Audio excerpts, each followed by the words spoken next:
Welcome to the New England Football Show presented by Mortgage Right. I'm your host, John Saranitas. As always, I'm joined by my partner, Kevin Stone. Adam Kirkshin is on assignment tonight. We think he's on another planet. We don't know where he is, but he's on assignment. That much we do know. So I don't know how often we'll see Adam, but hopefully we'll see him more than we have. But in any event, Kevin, how you doing this evening? Doing good, man. Nice carbohydrate talk before we started the show. Yes, it's why the show ran a little late there. We were talking carbs, something that I think we both can stand to avoid. Before we do get started here, I do want to remind you that if you are in the market to sell your current home and move into your next home or purchase your first home, give our friend Herb Devine a call at 781 254 2846. You can also shoot him an email at herb@mortgageright.com. With 27 years of experience, he has the knowledge and the know how to help you navigate through the purchasing process.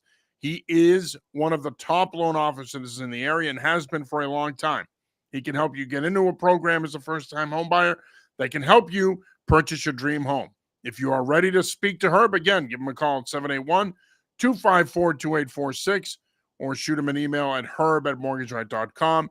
He and his team are available anytime, including nights and weekends.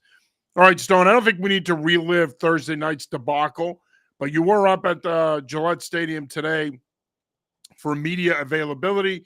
Gerard Mayo did speak to the assembled media today. There were also players that spoke. There was locker room availability. There were players that spoke as well.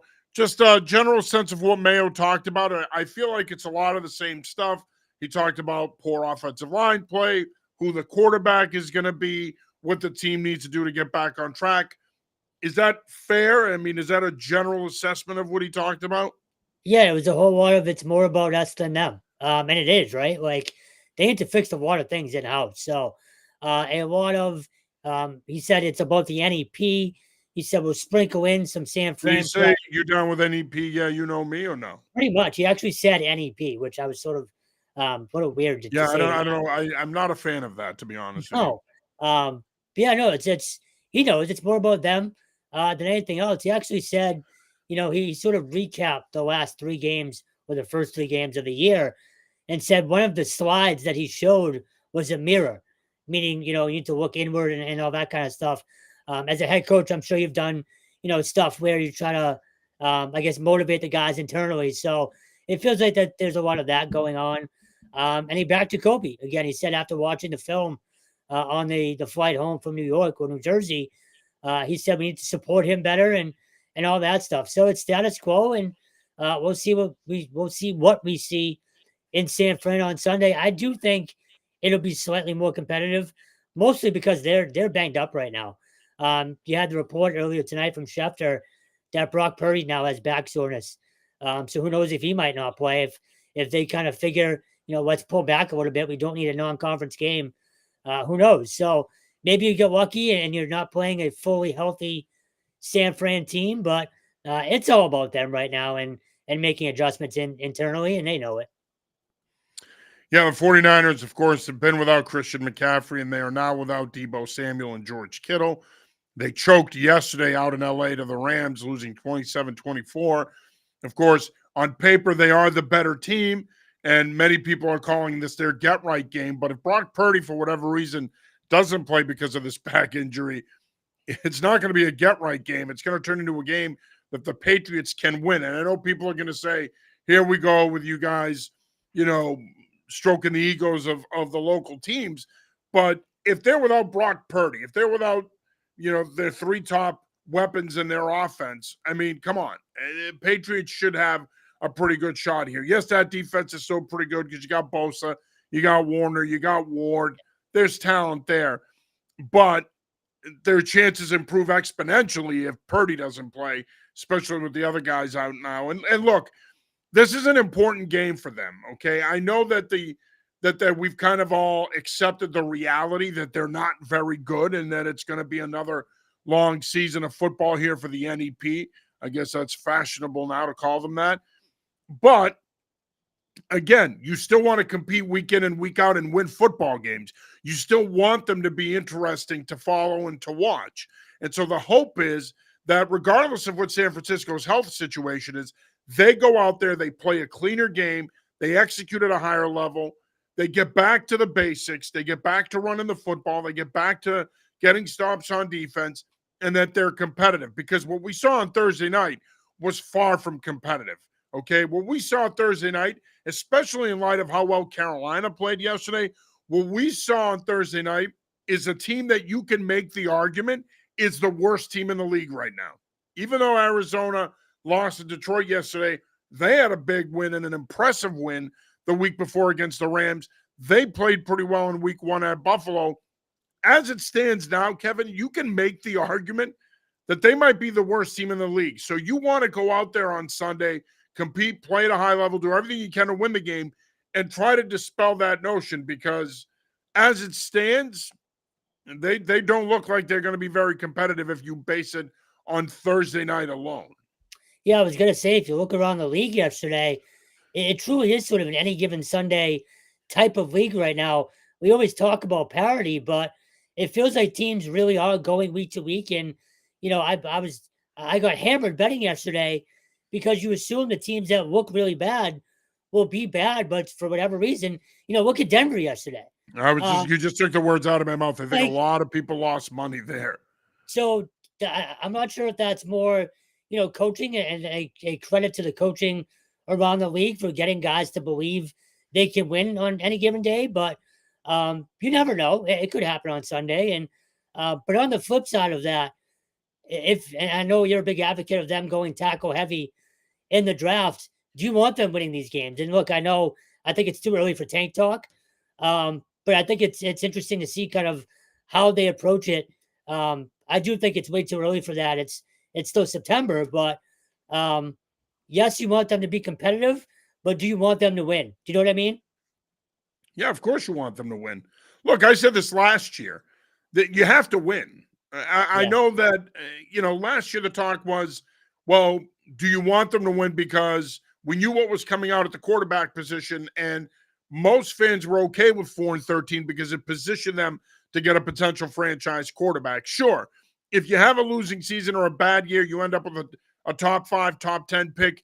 Now you're in position to take a potential franchise left tackle or an impact wide receiver, but you want them to win. That's got to be the goal, because here's the thing. You can stockpile all the talent you want. If losing becomes the norm within your organization, if it becomes acceptable, it's hard to break that cycle. Okay, so no, we don't.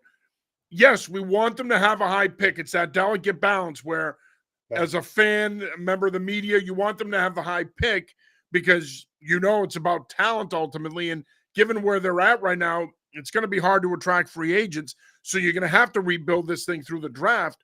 But at the same time, you don't want losing to become an acceptable practice, because if it becomes an acceptable practice, I don't care how much talent you have. It's going to take a long time to break that mentality and to break that cycle. So, no, we want them to win. And look, the tackle position is deep enough that they can get a quality offensive tackle probably within the first 20 picks next year. So they're going to be in position to take a guy.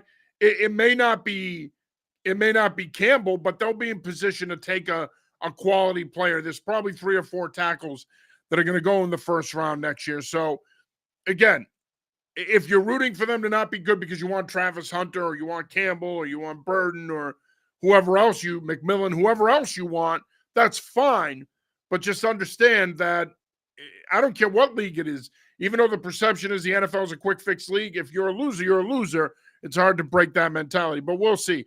And I agree with you as well. As much as I love the draft, I think it's way too early right now, 3 weeks in, for us to be talking about draft position and who they can take. Let this thing play out, and you never know what can happen. And of course, speaking of offensive line play, the Patriots continue to try to find the right mix at offensive tackle. They did sign Jalen McKenzie today, who has spent time with Seattle and Vegas, 6'5", 315, played at USC. Another guy that they hope can come in and possibly get some reps and settle in. It looks like Vidarian Lowe could be back this week. It also looks like they're going to get It also looks like they're going to get City So back. So help is on the way, if you will. But look, the bottom line is this. It's going to be musical chairs at left tackle. And Mayo can sit here and talk about all he wants, that they've got to look inward and they've got to challenge themselves, and he challenged them.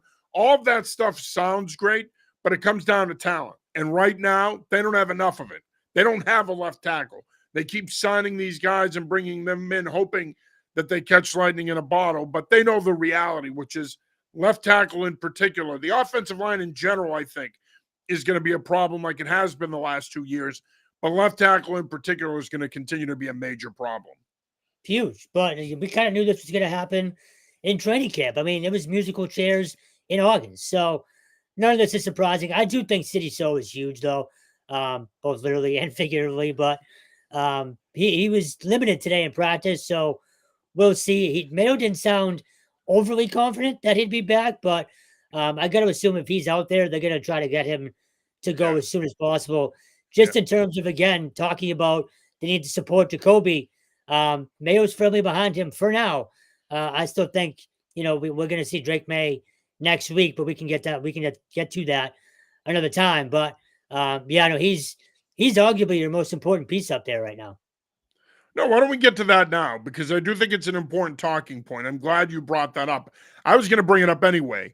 Okay. I agree with you. I think that that's now with Tagovailoa out and the Dolphins looking ordinary. And maybe I Thompson too. Right. I do think that's now the potential spot where you could see May. If Brissett either struggles this week or, God forbid, he gets hurt, I think that's the spot where you could see Drake May next week here. And I think that that's probably the way they're planning it, either starting him against Miami or Houston. They've got 3 home games in October. His first start was always going to be at home. They were never going to start him on the road. His first start was always going to be here. Obviously, they talked about this during the game on Thursday night, the snap distribution at practice. Brissett's getting about 70% of the snaps with the ones. May is getting about 30%. My guess is that number will probably jump up to 40% this week. It'll be more of a 60-40 split. And I think eventually, if they don't start him against Miami, it's probably going to be a 50-50 split. And then all of a sudden, he's going to get more of the reps. Now, I do think in order for him to start against Miami, he should probably get more than 40% of the reps this week. Probably should get half the reps, and then he should probably get the majority of the reps going into next week. But I do suspect that we're either going to see him against Miami or Houston. That's my guess. And while Houston on paper may not necessarily be the best matchup, although they got whacked yesterday by the Vikings, who all of a sudden look like a Super Bowl contender at 3-0. Flores. I do well, I don't think it's Brian Flores. I think it's Kevin O'Connell. I think he's developing into one of the best head coaches in the league. And once again, now he's in the conversation with McVay and LaFleur and Shanahan. And this, I don't want to go down all these different roads here, but this is why it's so important and why most owners around the league today want to hire an offensive coach. And this is not a knock on defensive coaches.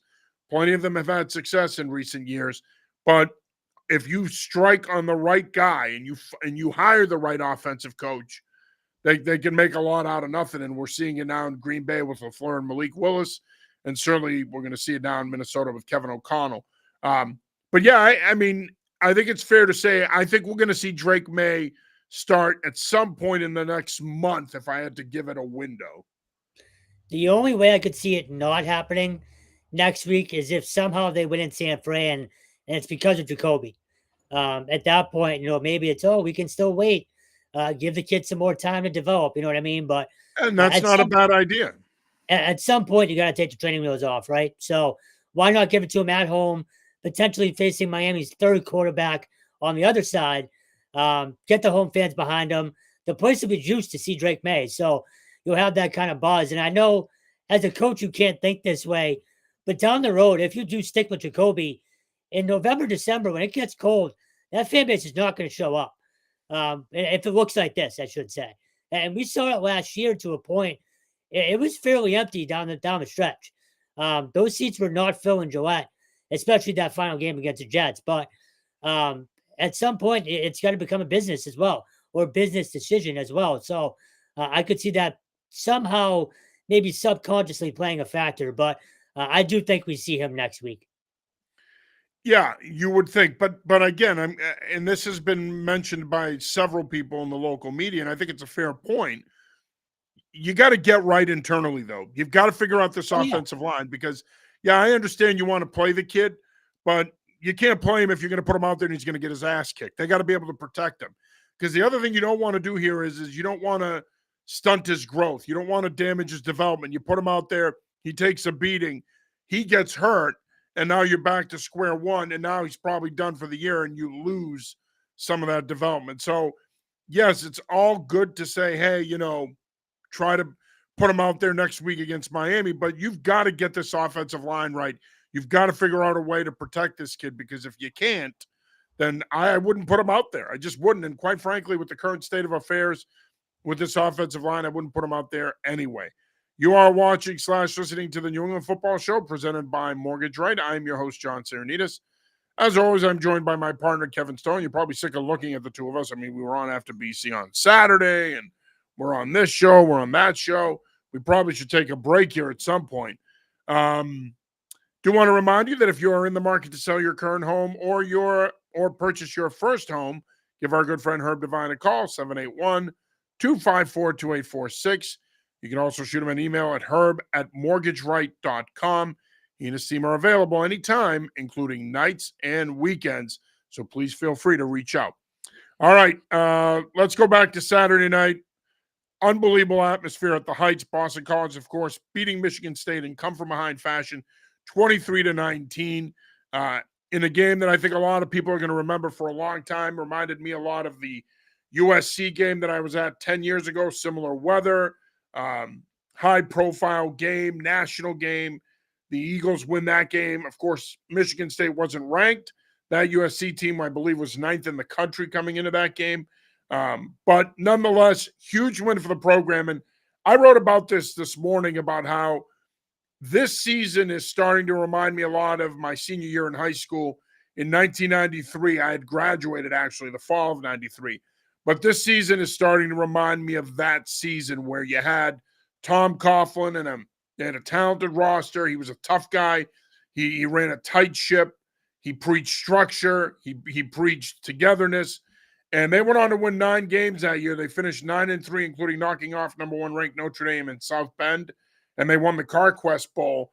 Ironically enough, that team actually started 0-2. They lost to Miami of Florida and Northwestern to start the season. I remember that vividly. But this season is starting to remind me of that, Kevin.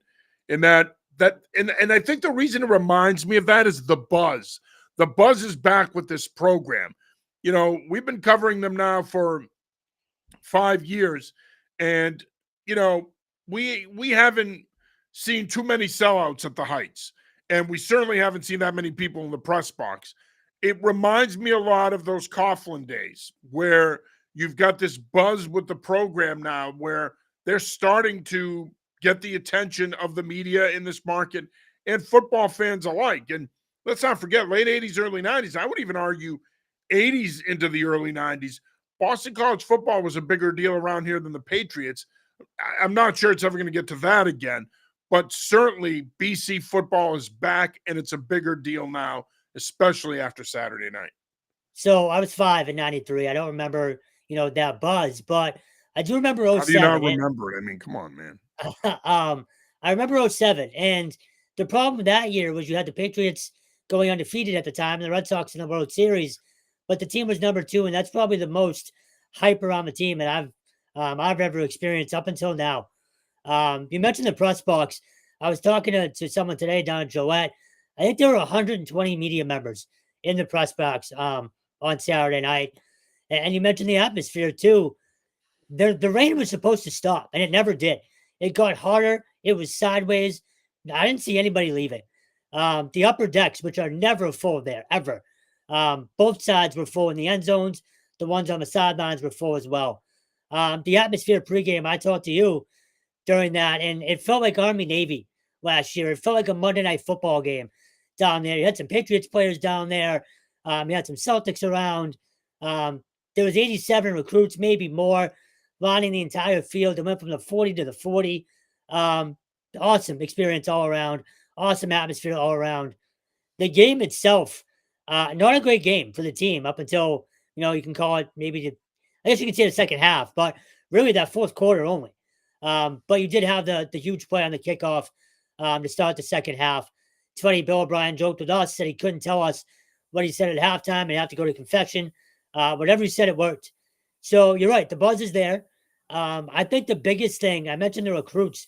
I think that might be the biggest part of that win for all those kids, especially the out of state kids, to see that atmosphere and to see a win in that atmosphere in that fashion. That's huge. You can't buy that kind of publicity. And again, from kids that may never be back in Chestnut Hill again until they're playing on the team, if they are. So I think that was a huge spot for the kids to see. You have to keep it rolling, though. And to Bill O'Brien's credit after the game, he told the kids, I don't give an F what the Western Kentucky score against Alabama was. They're a good team, and we're on to them now. So I've said this for weeks and months now. It's an NFL program. It's ran like an NFL program. The kids are treated like professionals. They're not just college students. We talked about this Saturday night. The standard is now so much higher that 8 wins should be a bare minimum expectation now. The 9 and 10 should be the goal. And their schedule, we talked about this. It's laid out for them. It's not easy, but there is a real opportunity there to make some serious noise. But if you lay an egg against Western Kentucky, or even if you win by, let's say, 3 or 7, I think the buzz kind of comes down just a little bit. So they need to keep this rolling, not just for the national buzz, but for that local buzz as well. But they're as talented as any team in the, maybe not as talented as any team in the ACC, but that conference is wide ass open right now. They should be, their eyes should be on the ACC championship, bare minimum, in my opinion. Yeah, and that's, I think, fair. I don't think their schedule is as easy as it's not people easy, think. Yeah. It's not easy. It's not easy. And I think we kind of got caught up in that too the last couple of weeks where we're like, 100%.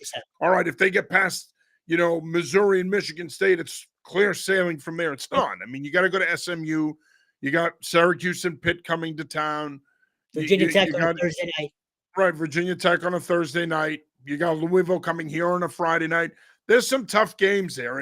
And for me, it feels a lot like 93. It's starting to feel a lot like it did when I was in high school with this program, but I still think they have a lot to prove. And 3-1 is a nice start.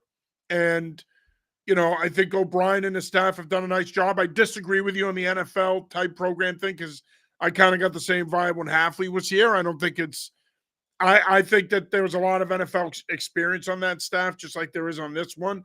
So I think that was kind of a carryover. But I definitely think that the program is trending in the right direction. I also disagree that if Western Kentucky plays them tough, that somehow it's going to take the starch out of their start. I don't think it will.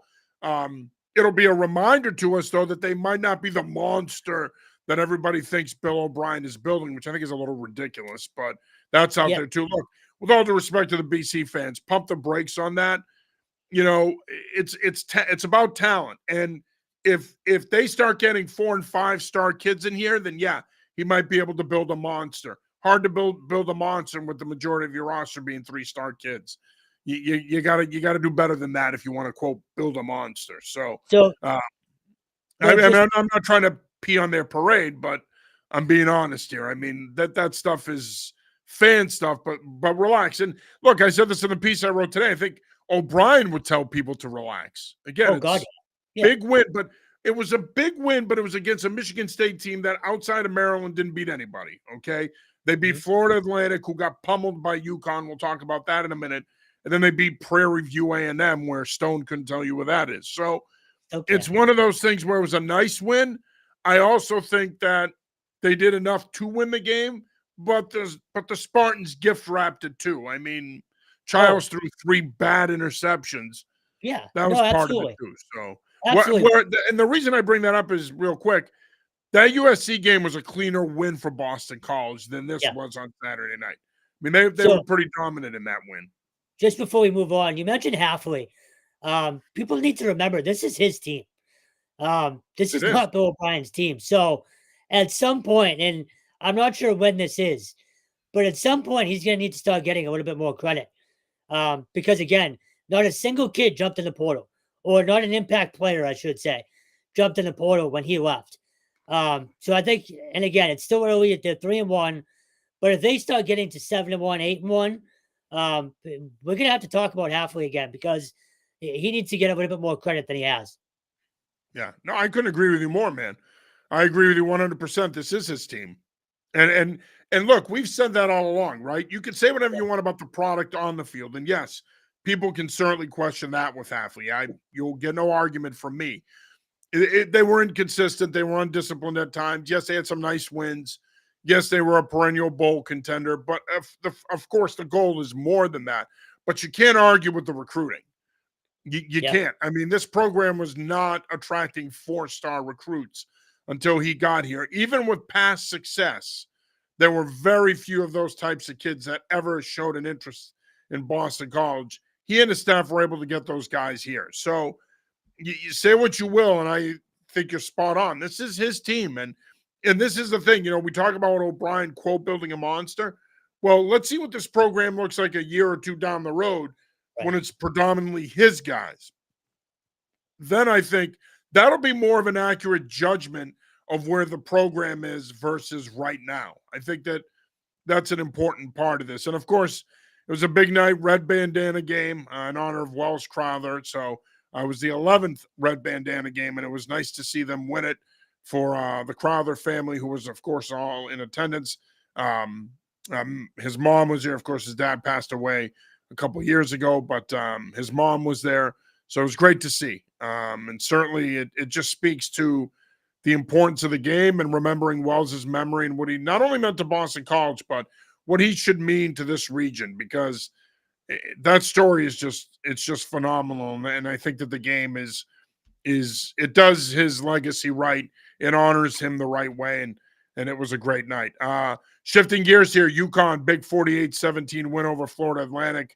They rushed for a school record 424 yards.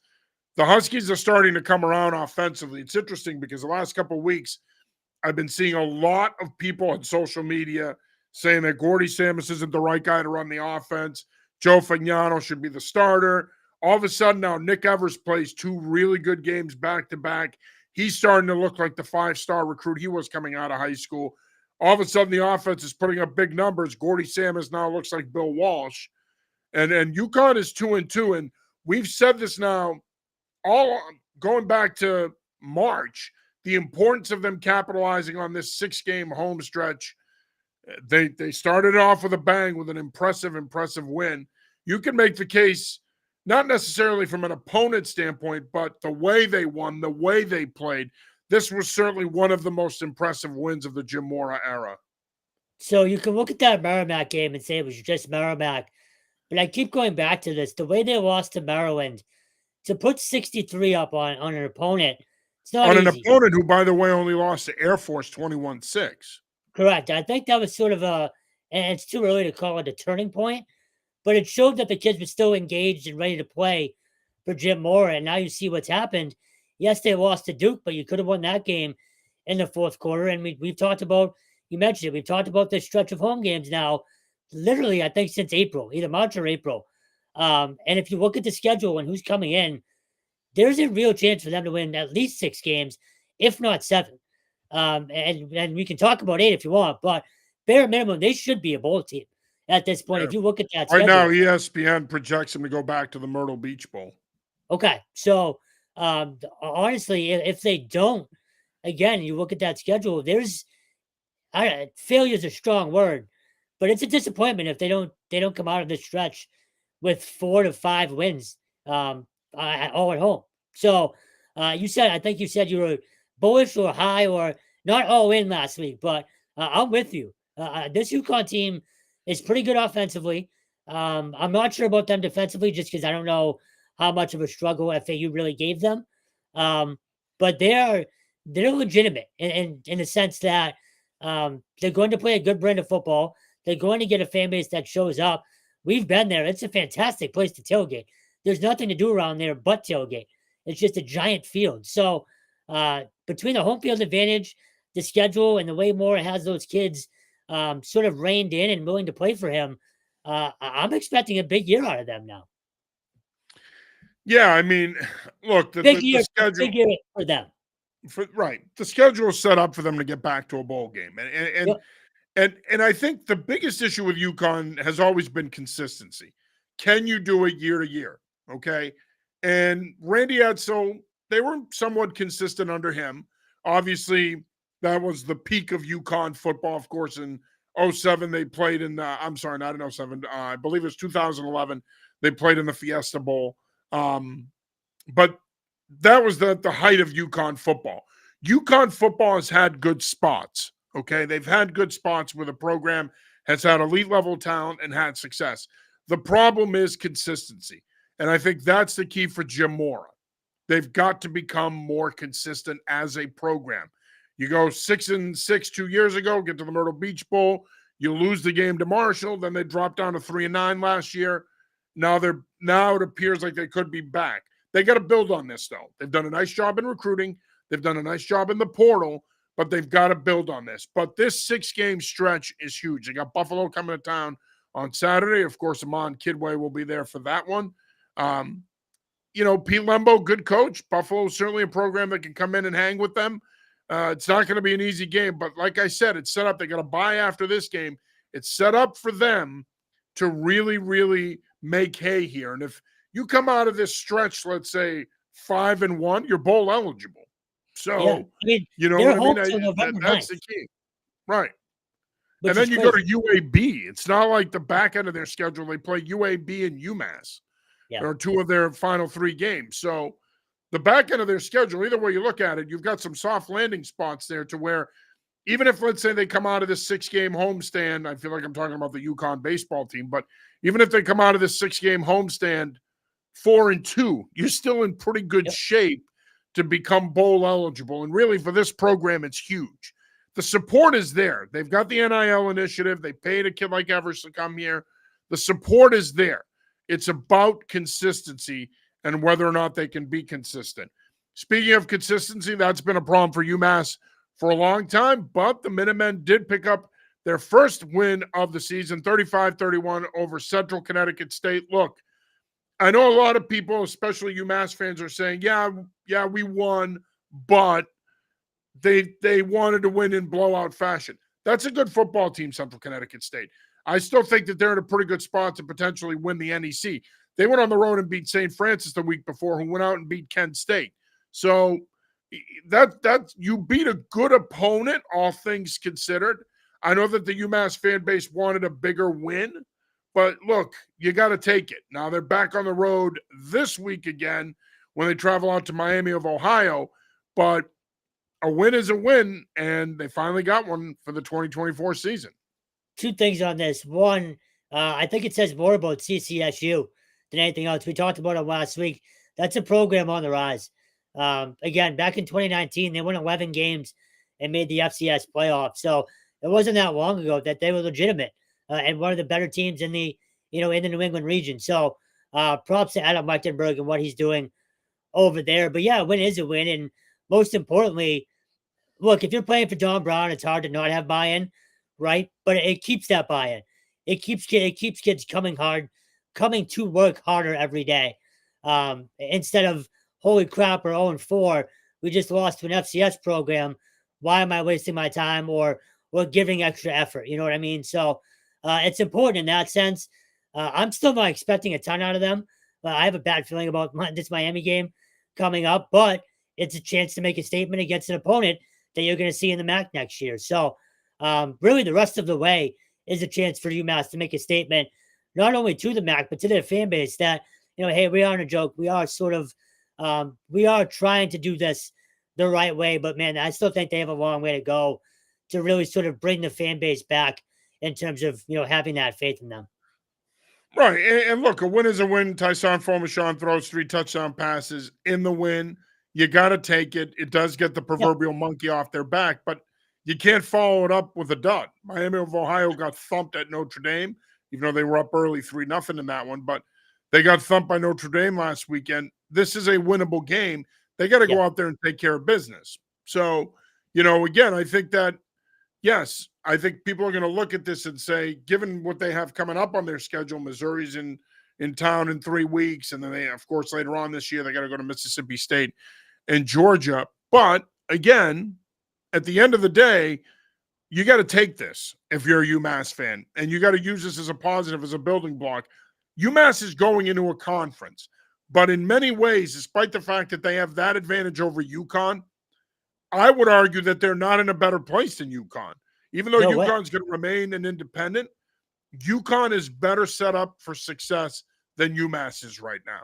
And I think, and it's the better program right now. Again, I've had this conversation with many of UMass fans and many of UConn fans, and, you know, the UConn fans agree, but the UMass fans push back on that notion. But it's great that they're going into a conference.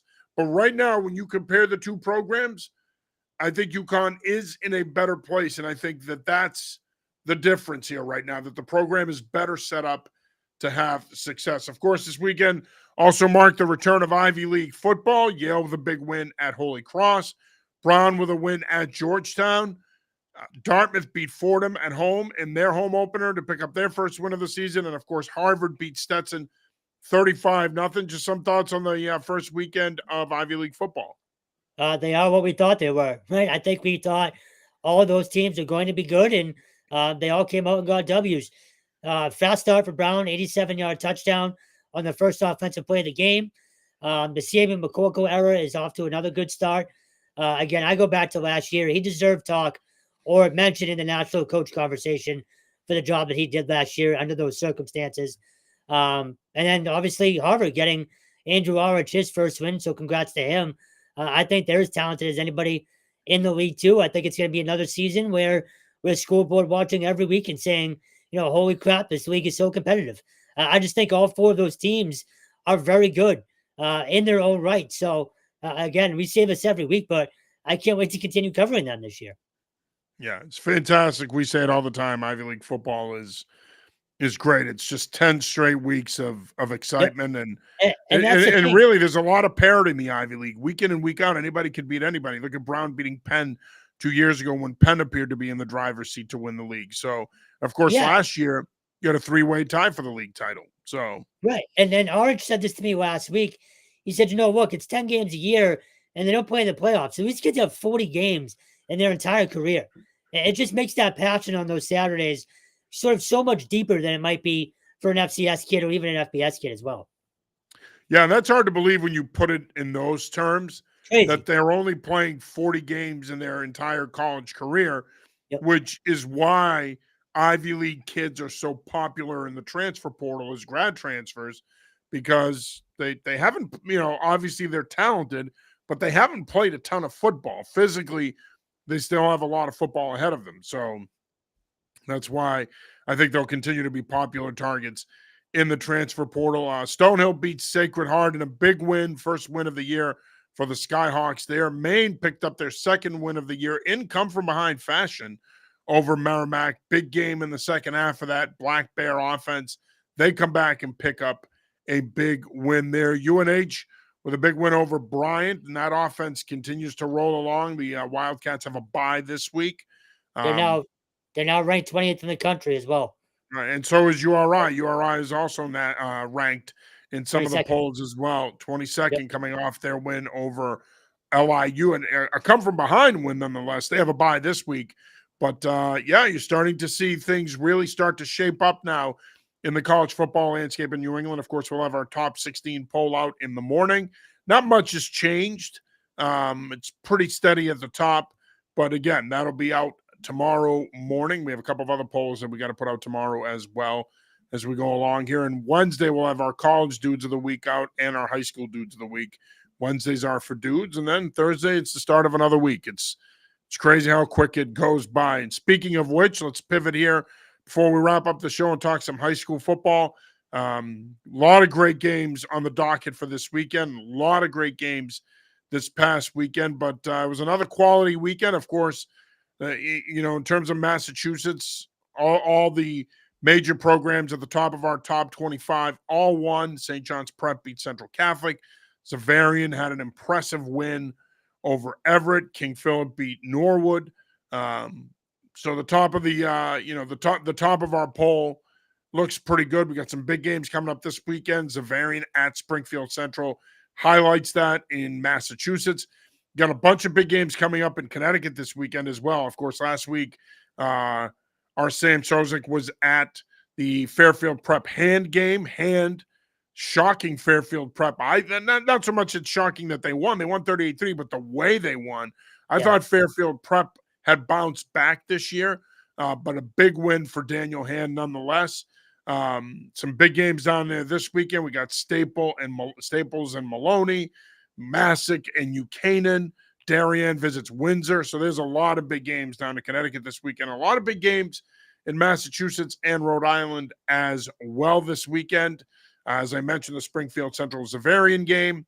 You also have Foxborough King Philip is another big one. New Hampshire, Pinkerton, Londonderry.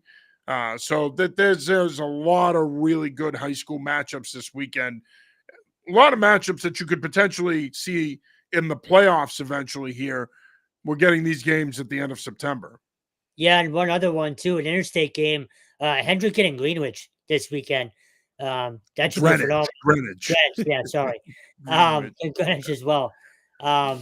Just real quick on Friday night, I was at Stoneham. We want them to take a series in Connecticut, Stone. That's true. I was at Stoneham and Arlington the other night, and you hear those two programs, you don't really think marquee matchup. But I know you're an advocate for running the football, and I'm not sure I've seen this in 15 years of doing it. They had over 400. Stoneham had over 400 yards of offense on the ground. It was a thing of beauty, honestly. It's something you don't see every day because, as you well know, it's today's day and age. It's all spread. So to see an offense like that, Ball Bell Media is obviously a very throwback coach, but man, I was very, very impressed with the way they were able to commit to it, stick to it, and ultimately score 49 points simply by running the ball. So while this day and age is still very spread, there are still some programs who are willing to grind it out and punch you in the mouth for 4 quarters. Yeah, and you mentioned the interstate matchups. Of course, Hendricken coming off a big win over Cumberland last week. They visit Greenwich to take on the Cardinals. That game's on Friday at 4:45. Another big interstate matchup is North Kingstown. The Skippers visit Westfield. That's another big matchup as well. So, and then you've got another one that's pretty interesting to me is Cumberland visits Reading. That's a pretty interesting game as well. So, we've talked about this the last 2 weeks. These interstate matchups are just fantastic. Yeah, we didn't even mention the ISL getting started this weekend either. Well, I was going to get to that. That was going to be the last thing. But in terms of the interstate stuff, just in terms of making a statement for sort of each individual region, I think they're huge. It's LaSalle and Prep this weekend. Who knows?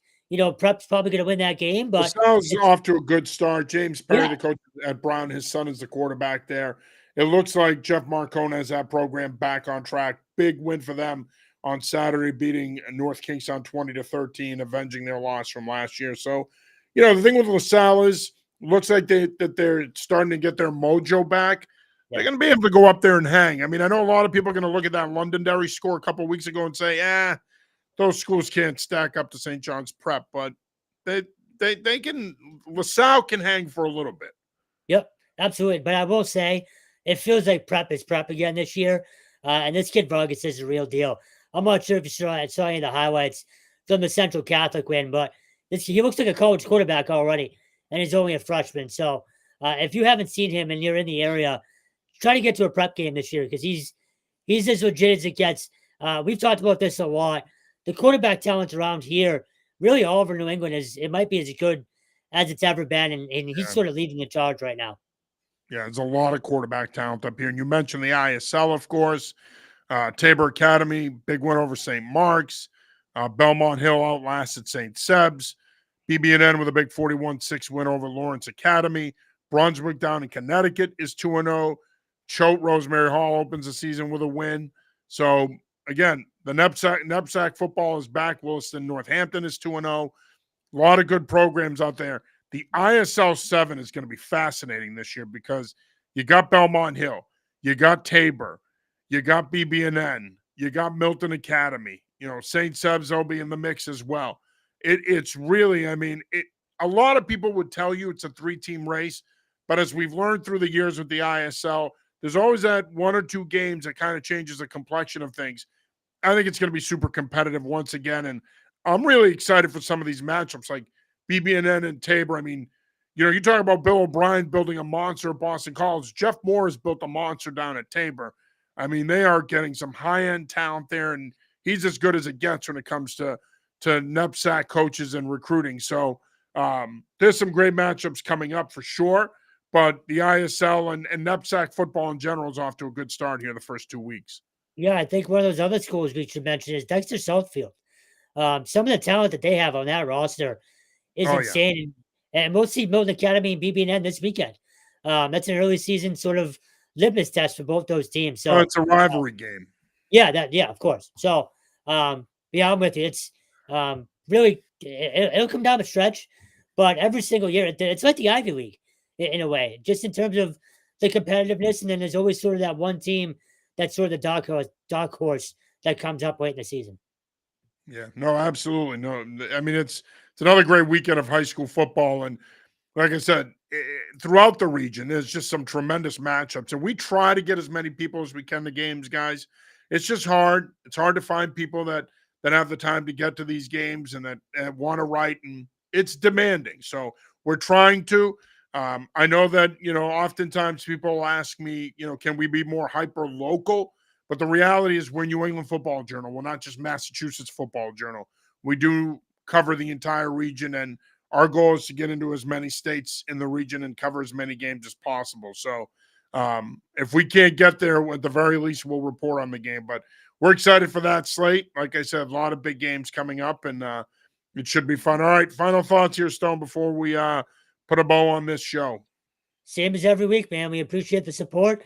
Head to the site and subscribe, grab a hat, grab a t-shirt, whatever you can do. And we'll be all over the place Friday night. And I think we have 5 or 4 college games on Saturday. So as usual, help us out any way you can. Yeah, and I say this every week. I mean, for us to be able to deliver the content that people want, best way for us to do it is to have that support. We appreciate your business. We appreciate your support. If you can go over to anyfootballjournal.com, go over to the membership tab, click on it, and subscribe. $2.99 a month. It's a pretty good deal. It's $36 a year, but you get some of the best all-around football coverage in New England. And look, it's tax-free. We pay the taxes. So all you got to do is just subscribe, and you're off and running. So any support that we could get, we greatly appreciate. Right now, we're in our phase of our development where we're putting that money back into our product and delivering the best possible content for you guys. So any support you can give us, like Kevin said, if you can't do a membership, if you can go onto our team shop and purchase a hat or a polo or a sweatshirt, it all helps. It all helps because it goes back into our business and us growing it so that we can get to more games and provide more content for you. Well, that'll do it for this week's episode of the New England Football Show. I want to thank Herb Devine and Mortgage Right, our primary sponsor, and I want to thank my partner, Kevin Stone. For Kevin Stone, I'm John Serenitas. We'll be back with you next week. Until then, peace.